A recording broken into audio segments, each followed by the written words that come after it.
the former president and CEO of Yehe Corporation,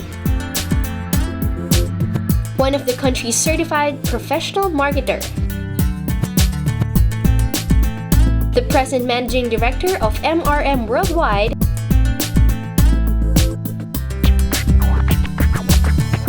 and a successful businessman and a passionate educator.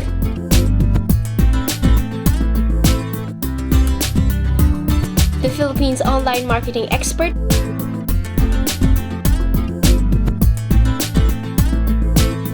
Mr. Donald Patrick Lim for CHInoy Profile. Donald Lim is undoubtedly a proud CHInoy.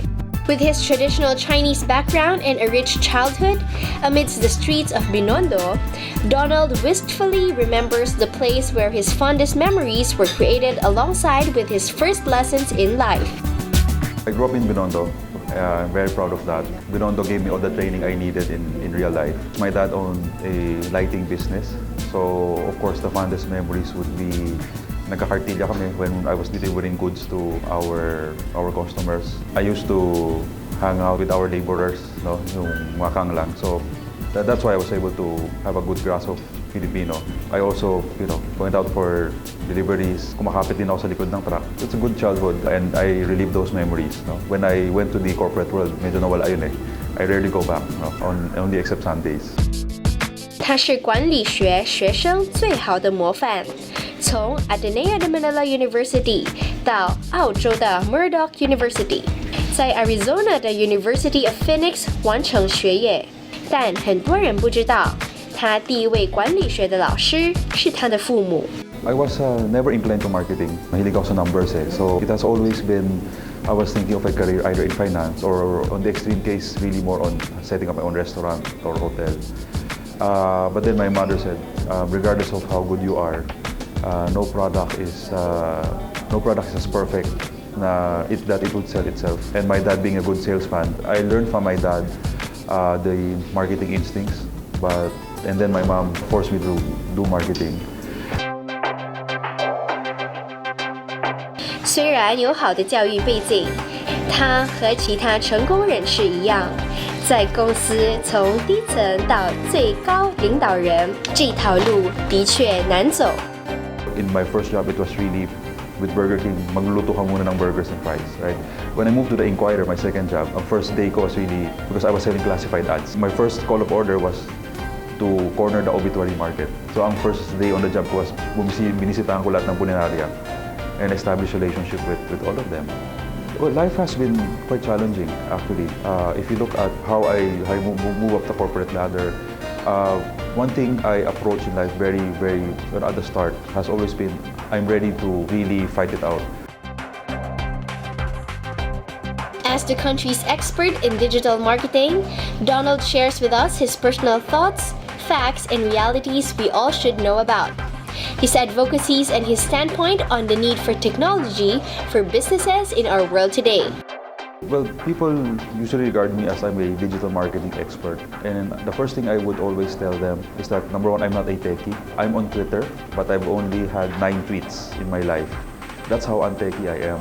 And when you look at the fundamentals of digital marketing, it is very human, right? And therefore, in order for any digital marketing initiative to succeed, you have to understand human behavior. And in my case, in digital marketing, whenever I launch a website, whenever I create a fan page, whenever I initiate a talk with the bloggers or anything for that matter, I ask the simple questions because it has to be idiot-proof. Digital is not about making life complex. It is about making life easier. If you compare it with US and Europe, they're highly advanced already in digital marketing. However, what we're very proud of is that, number one, we're a Facebook country. We're ranked number 8 in the world. We're second in Asia in terms of Facebook users. Hindi na tayo baguhan pagdating sa digital marketing. We're a bit behind in terms of corporate organizations spending on digital. So para sa kanila, it's still TV, radio, print being the most effective. We want to really spearhead digital marketing. We want to help organizations, entrepreneurs, foundations in really leveling up. Naiiwan na tayo eh. That's why we're rallying the industry. I'm part of IMAP, Internet and Mobile Marketing Association. We have our own advocacies also. I think the rallying cry is that those who have the talent, those who have the resources should help, right? Because no one can help our country except ourselves. When you talk about the Chinese business, even the traditional Chinese business, whether they like it or not, they will have to go into that field. Technology is non-negotiable. It is something that will be there in front of us. It is unquestionable that Donald is very proud of his lineage, and in his opinion, to experience both worlds was the key that molded him to be the person that he is. Being CHInoy has a lot of advantages because you get the best of both worlds. Sabi ko nga, the Chinese discipline of being very entrepreneurial has helped me a lot in the corporate field. When I move up the corporate ladder, it has never been the structuredness that was instilled upon me in school, but really the blend of the theory and the Chinese instinct. Right now, I'm in a multinational company. When I go out, when I present in Singapore, in China, yeah, I can speak Mandarin. So it's also I can get that affinity immediately with a client or with my counterparts. As a father and an academe, Donald Lim fearlessly shares his expectations for the CHInoy youth and fervently hopes that he won't get disappointed with them. I find them to be very intelligent. I find them to be very different from the generations before. Right now, they're very open-minded. They're very aggressive. No, they talk well. But I hope they do not lose the self-discipline. I hope they do not lose those traditional Chinese personalities and attitudes. And I always keep on telling them, kailangan ibalik sa, okay mag-move forward, right? Because things have changed, times have changed.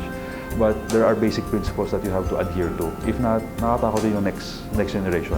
Because they're affluent, they have money, and they have control, and they have power, right? And that power requires a certain level of responsibility also.